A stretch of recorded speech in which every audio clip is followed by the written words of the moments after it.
Selamat datang dalam Renungan Provinsi MSC Indonesia. Hari-hari ini kita mendengar lewat kisah para rasul bahwa para rasul ditangkap, dipenjara, diadili di hadapan mahkamah agama, dihina, bahkan ditolak. Lebih dari itu, Stefanus pun dibunuh. Di sisi lain, komunitas perdana ini seperti memasuki masa kemuliaan dan kegembiraan dengan berbagai penyembuhan dalam nama Yesus melalui Petrus dan Yohanes, dan penyembuhan-penyembuhan lain seperti di Enea, Gazela, dan Tabita. Komunitas yang terus berkembang, komunitas yang dipenuhi dengan damai, komunitas yang mendapat kekuatan Roh Kudus.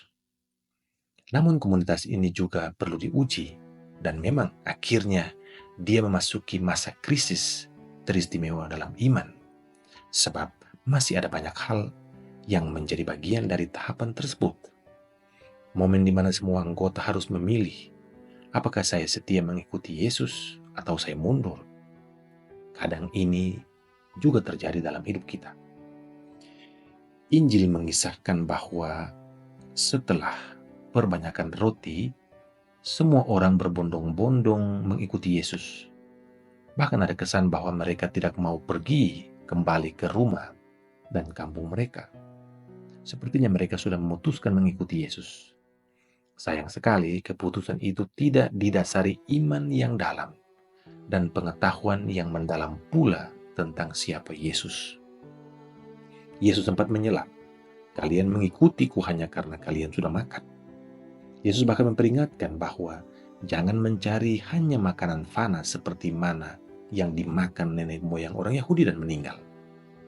Kita pun banyak kali mengalami pengalaman yang sama. Yesus mengajak kita untuk menyadari bahwa kita harus mencari dan makan makanan yang membawa kita pada kehidupan kekal. Makanan seperti apakah itu?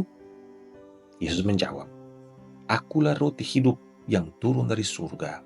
Barang siapa makan roti ini akan hidup sampai kekal. Roti yang kuberikan ialah dagingku."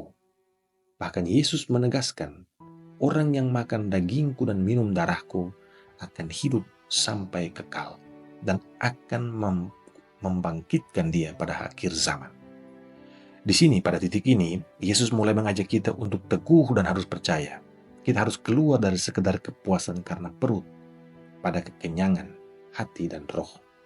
Yesus menyadari bahwa ia harus mengatakan semua itu, sebab sejak malam terakhir bersama para murid, di mana ia menyadari kematiannya, ia harus menjelaskan tentang roti dan anggur, tubuh dan darah, kehidupan yang Tuhan berikan melaluinya, dan adalah kehidupan yang membawa kita pada kebahagiaan kekal.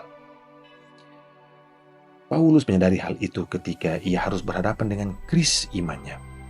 Dia berhasil. Saya yakin kita pun demikian.